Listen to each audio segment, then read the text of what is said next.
I wear a fro all the time. I love my hair. State Representative LaKeySha Bosley wants to talk about your hair. Putting their hair in whatever way they want to. Like, you can cut it off if you want to. Why does hair makes that big of a difference? The St. Louis-based Democrat has introduced a bill in Jefferson City. It's called the Crown Act. That's an acronym for creating a respectful and open world for natural hair. The bill would prohibit discrimination in the workplace, in schools, public accommodations, and other areas based on the hairstyles worn by some people of color. That includes braids, afros, curls, twists, and dreadlocks. Some people actually do come out and say it and say, well, I can't hire you because your hair looks like that. What are you going to do to your hair? This is a professional place of business. I'm Sarah Fenske. This is St. Louis on the Air.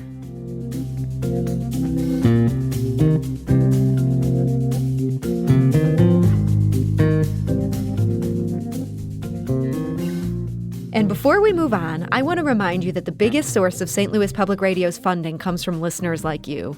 Because you value what you hear on St. Louis on the Air, donate today. Go to stlpr.org/donate. That's stlpr.org/donate. Representative, welcome.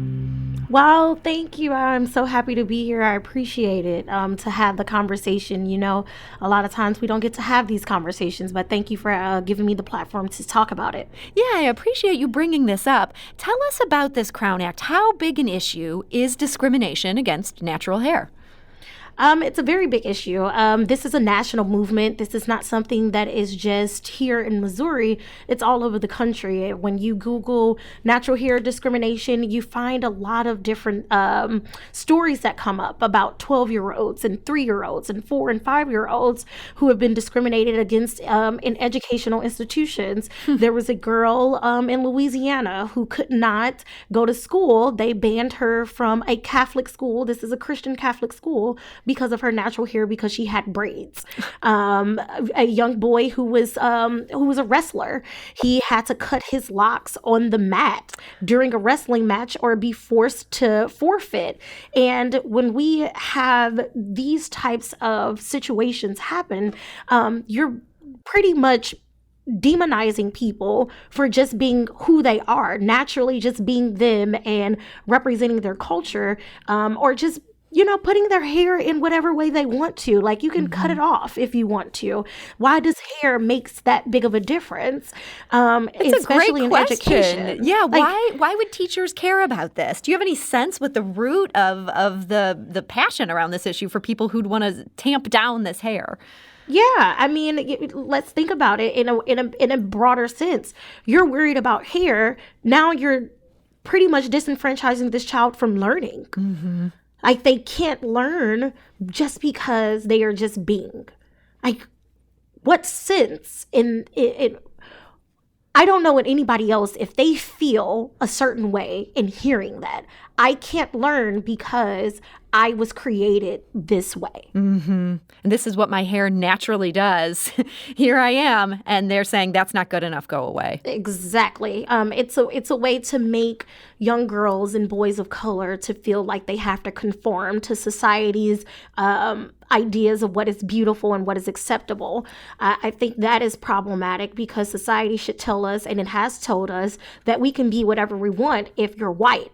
But if you're Black, you can't do that. You have to be 10 times greater and still not get accepted into a job. But now, not only am I not qualified because of my educational background, but now I'm not qualified because I wear braids or because I have kinky coily hair if it's 4C, or I have locks because I'm tender-headed and it's better for me to just be able to have locks because it's more manageable. Mm-hmm. It's a lot that goes into that. Representative Bosley, is this something that you have ever had to deal with personally? Absolutely. During my campaign, I was always told that I needed to look more presentable. I needed to do something with my hair. Because I used to wear a puff. It was easy for me to just put my hair up in a nice little puff, brush it on the sides, and just get it and go knock on doors. Mind you, I was knocking doors in 100-degree weather. Right. Who has time to straighten their hair every day, first and foremost? And secondly, my hair is going to poof back up anyway. Mm-hmm. So I might as well just let it be how it's going to be, which is kinky coily. And one of the most memorable moments during my campaign was when I just got hot. I had on a wig. I tried to do the conform. I tried to conform. I had on a wig and I snatched the wig off as I was campaigning. Like as I was knocking doors, I snatched the wig off because I just could not do it. How do you deal with those kind of comments? You're there, you're trying to get people's votes, but at the same time, for somebody saying, like, you can't do your hair this way, they're really coming at the core of who you are. Absolutely. But not only just the core of who I am, but the core of my culture. You're coming at the core of many of women and men who have been this way for 400,000 of years and plus and so forth, that with braids, if we go back through African culture, braids were symbols of a higher statute in certain patterns. Braids, if they were braided in a woven pattern, showed the landscape of how the land was, so that you'll know where your home was or where a certain tribe was. Like there is more of a history and an appreciation for being a natural haired woman or just being who you want to be, period, without having to have someone tell you that what you believe in is not important enough. Well, you make a great case for this, but that leads us to the next point, and that's, having a law that would prohibit discrimination based on this. How do you affect something that would actually end up being effective in stopping this? It feels like maybe some people, they'd say, oh, I'm not going to hire that person because of their hair. They're not going to come right out and say it. It's something that's a lot more insidious. So how do you begin to use the law to make this illegal? Well, it's actually worse than that. Some people actually do come out and say it and say, well, I can't hire you because your hair looks like that. What are you going to do to your hair? This is a professional place of business. And you use the law to tell these CEOs and these corporate leaders and small businesses and whomever else feels like they have the authority to tell someone that you're not qualified just because your hair is naturally curly. The law has been in place to tell people what is right and wrong from the beginning of its existence, right? You can't get service if you don't wear a shirt and shoes. So why is it that I can't put in the law, or someone can make a law that says you can't discriminate against someone because of their natural hair? You're saying it is that insidious. People are flat out saying, well, that's... Absolutely. Yeah. Well, so you've said this is a national effort. Do you have other states pass something like this at this point? Yeah, there has been 18 states, if I'm not mistaken. I know Kansas City in Missouri actually passed a law on their council level, on the local level. Alderwoman Shamim Clark Hubbard in the city of St. Louis right now just got the bill out of committee. It was passed out of committee 5-0 with the legislative committee. So it's not just a national movement. This is a local issue. And with her being a hairstylist for over 20 plus years, she really truly understands what it means for a young woman or a young man to sit in a chair and feel beautiful, but then have to suggest to themselves and tone themselves down because society or their businesses tell them that they can't do that because they come off aggressive. I wear a fro all the time. I love my hair. I think it's one of, it's my crown and glory. The good book tells us that, right? For sure. So I think legislatively telling people you can't discriminate against someone is absolutely imperative because remember, Black people were only considered 3/5 of a man before. In legislation, legislation was passed for redlining where Black people couldn't apply for loans or get into certain housing districts because of legislation. So why can't we do the same to tell people you can't tell someone that they are wrong for just doing what's naturally a part of just who they are. So you mentioned this is making some progress at the Board of Aldermen. You're in a trickier situation there in the Missouri House of Representatives. The Republicans have control there. Every year they seem to talk about wanting to do tort reform. They want to make things easier for businesses, not add more regulations. Do you have any hope that the Missouri House could be on board for the argument you're making here? Yeah, absolutely. It passed out of the House last year. former representative, now Senator Barbara Washington, carried the bill last year on the House side, and she passed it out. It was passed out of the House. Unfortunately, it didn't get out of the Senate because of COVID reasons. And a lot of the bills that we pushed through were strictly related to COVID, reducing gun violence, and things of that nature. So the Senate kind of ran out of time there. But here, with the new session, you could bring this back. But does that mean you'll have to push it through the House all over again? Absolutely. I have to go through the entire process. And for us, it's easy for someone to say, well, it's not vetted, but it is vetted because it passed through this entire body once before. That's a great point there. I mean, you can just say, hey, guys, we're asking you to do exactly what you did last session. You think that they'll be willing to listen to that? I think they are. I think that there is a temperature for it. I think that, people see us fight more than they see us actually working together. Pretty much 98% of the bills that we have come up on the floor are really bipartisan bills. But we just, media and just other representatives, of course, constituency bases, we just like to harp on the things that makes us different. And I am a strong believer in just, acknowledging the things that makes us similar so that we can attend to get a lot more passed for Missourians across the board. Representative, we actually have a colleague of yours who has called in here. I think this is a great time to take this call. Let's go to the phone lines. Representative Mike Person is here on the line. Representative Person, hello. You're on St. Louis on the Air. Hi. Hello. Hey, sis. How you doing? I'm good. Hey, Mike. What's going on? Hey, it's always good to do a shout out to my fellow colleagues on your subject matter. Yeah, it's kind of unfortunate here in the 21st century we are still having this conversation about Eurocentric values as far as what is style and what is acceptable as opposed to Afrocentric. And the reality is it really doesn't matter, but we put still a strong emphasis on it.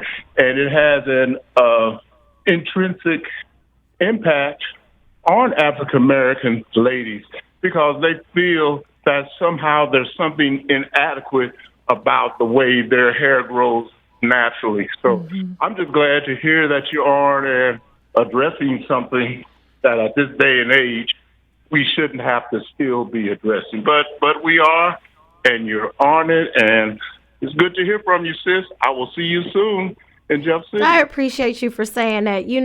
I appreciate that 1,000%, and I do, and I can't wait to work with you, continuing to work with you. Well, that was a great surprise call there from Representative Mike Person, giving a shout out to the work that our guest today, that's Representative LaKeySha Bosley, is doing in Jefferson City. She's talking to us about the Crown Act, which passed the House last year. They're going to have to pass it again this year. This would prohibit discrimination in the workplace, schools, public accommodations, and other areas based on the hairstyles worn by some people of color. We do need to take a quick break. We'll be back shortly to continue this conversation with Representative Bosley. This is St. Louis on the Air on St. Louis Public Radio, 90.7 KWMU.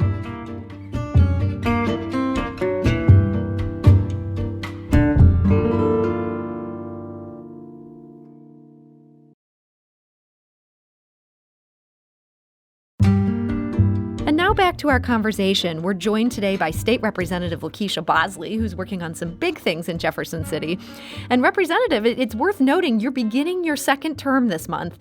You're just 28 years old. What was it like starting in the Missouri House in your mid-20s? That seems like an unusual thing for somebody in their 20s to want to do, much less to be able to do. Yeah, I mean, I was one of the people beforehand who felt a way about government, who didn't want to participate in it. I was a part of that millennial clique at once upon a time. My parents were, and my father was a Board of Aldermen member for over 30 years. My mother is a committee woman, and she has been for over a decade now. So I grew up in politics. My brother, Freeman Jr., was the first African-American mayor for the city of St. Louis. So politics was not something, or public service was not something that I was new to. I just saw it. and constantly hearing my peers tell me that they didn't think that the system was valid. It didn't work for us. It made me feel a way. And I had to run for office. I felt an obligation because I knew how the system worked, but I wanted to show them that we have our backs. Like, we are still here. Our voices matter. They should not be put to the wayside. They should be at the forefront of the conversations, and we should be in the rooms having the important conversations. So I didn't have an interest in running for political office. You know, it made me late for basketball games and track meets. Like, who wanted to participate in something like that? But when I went off to college at Tennessee State University, my first year, I realized that it was important to be a part of the conversation. If not doing something on the backside with like nonprofits or helping people run their campaigns, good people, than to be the actual person that ran. It sounds like you saw the non-glamorous side of the job front and center when you were a kid. All the time. Yeah. I mean, that has to have an impact on someone. But you were able to overcome that. It wasn't a particular issue. It was sort of the obligation for somebody to speak for your generation. Yeah, absolutely. You know, my dad showed me a level of humility that I've never seen before. This is a man who would pull over on the side of the road if he's getting waved down by one of his constituents just to answer one of their problems, no matter where he had to be. You know, they used to say, you know, he's on Bosley time, him being late all the time, right? But it was because he was actually doing the people's work. Like, he wasn't, you know, just throwing it to the wind. Like, he was actually out in the streets with his constituents, working with them, making sure that their questions was answered. So I got to see the glamorous side of it, but the not so glamorous side, you know, was more so of me just being a kid and having the ego that I had to feel like I deserved to go to basketball games on time, Pop. More so than him, you know, taking care of the people at the time. And then I grew to appreciate it. He was my Black Panther and my Superman before there was even a comic or even a movie. Like, he was always my hero. So I got to see everything. And as far, you know, everybody in your family, there's so many different people you could turn to for political advice. Your brother, your father, your brother Brandon is now an alderman currently in the city of St. Louis as well. Who's your sounding board these days? Everybody's my sounding board. You got a lot of sounding boards. I have a lot of sounding boards, but you know, the biggest sounding board is my constituency. If they tell me no, then I'm voting with them. I'm going to be with them. If I morally don't agree with something, I would explain that. I believe as a public servant, you should be able to tell anybody why you vote the way that you voted and give them adequate, you know, reasons. And if they disagree, then it's a way to be disagreeable without being disagreeable. So my sounding board is just people, period. If I can talk to you and you make reason and your arguments are valid, and after I do research, then why not? So most of the people in your family, with the exception of your mother, but they've been men in politics. You're doing it as a woman. You told our producer one of the real surprises for you when you got into politics was how women are perceived. How so? Yes. We have to always have a double standard for women in politics or in even any position of power, right? So if I am a woman, I can't be too emotional because if I'm too emotional, then I seem erratic. I'm out of place. I'm out of pocket. But if I'm not emotional enough, which we saw what happened with Hillary Clinton when she was running for president, that I'm too stern. I don't show enough emotion. But as a Black woman, that's also a stigma that if I show too much emotion, then I'm the mad Black woman. You know, I'm the angry Black woman. But if I don't show enough emotion as a Black woman, then she's cold-hearted. What is she thinking? If she's not thinking anything, then I can't work with her. I can't deal with her. So I didn't realize that it was this much of a double standard for how people can just talk to one another and simply just disagree with one another. I didn't realize that until I ran for public office.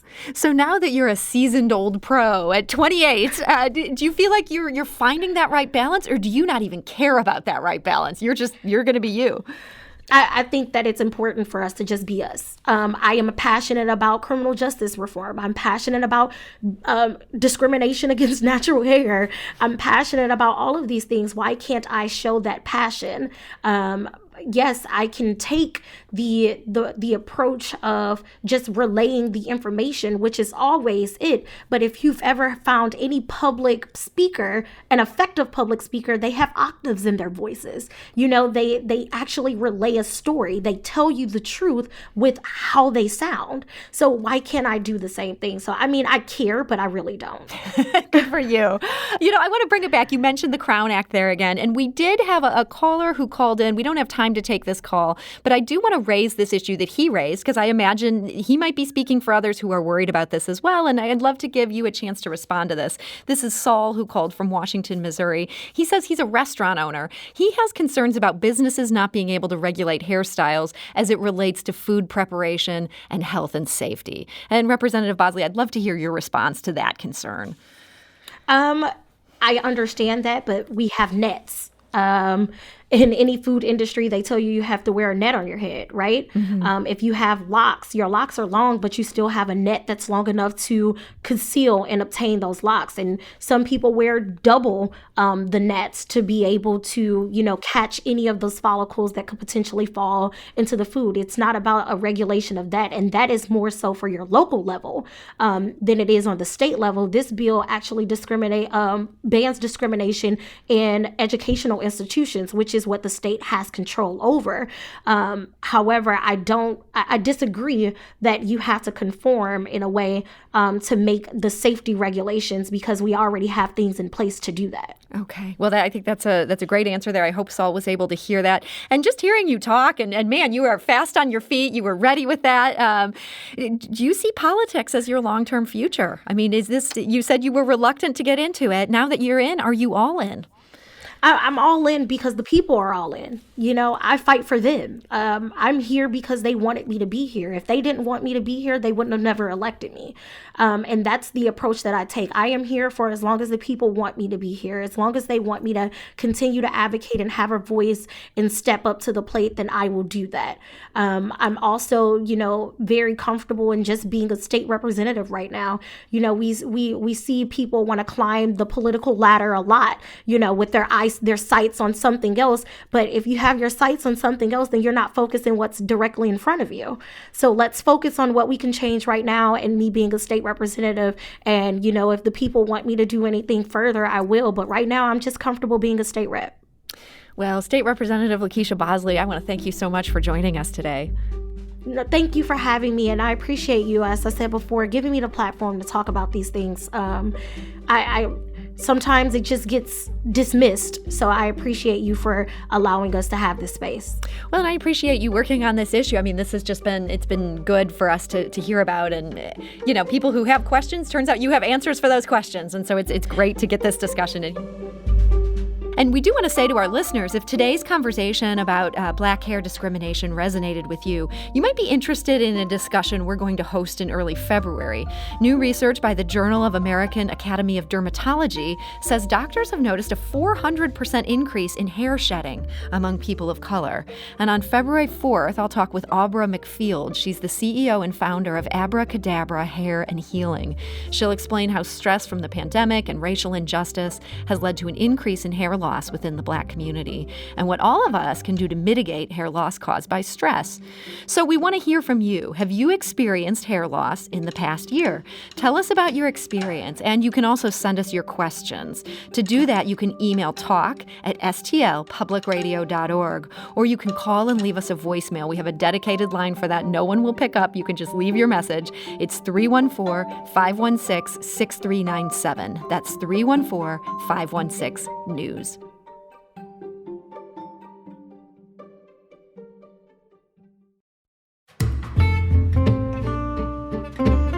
And before we say goodbye today, a reminder that we always welcome your questions and comments. That might be a recommendation for someone to interview, a personal story you'd like to share, or in the case of this caller, a suggestion of how we can best serve our community.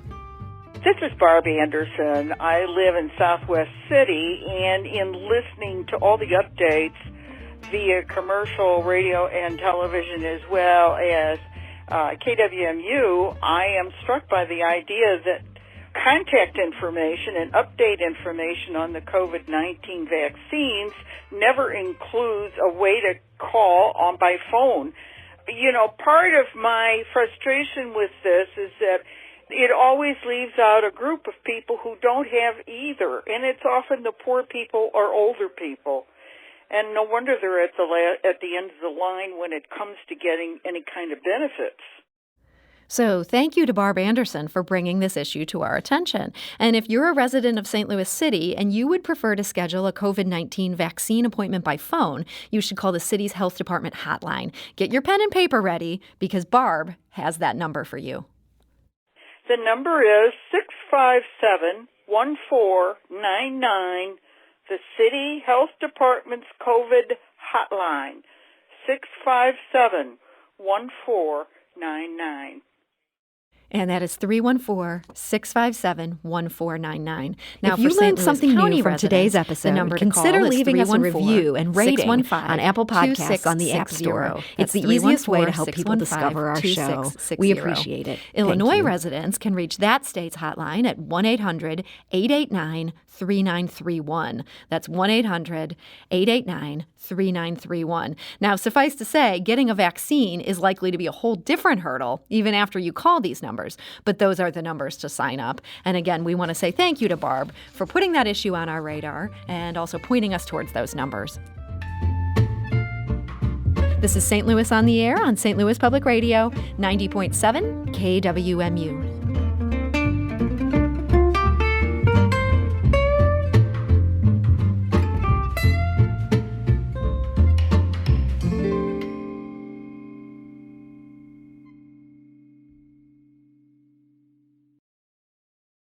Support comes from the Missouri Forest Products Association, honoring Arbor Day on April 26th, with an ongoing commitment to sustainable stewardship and conservation of Missouri's forests.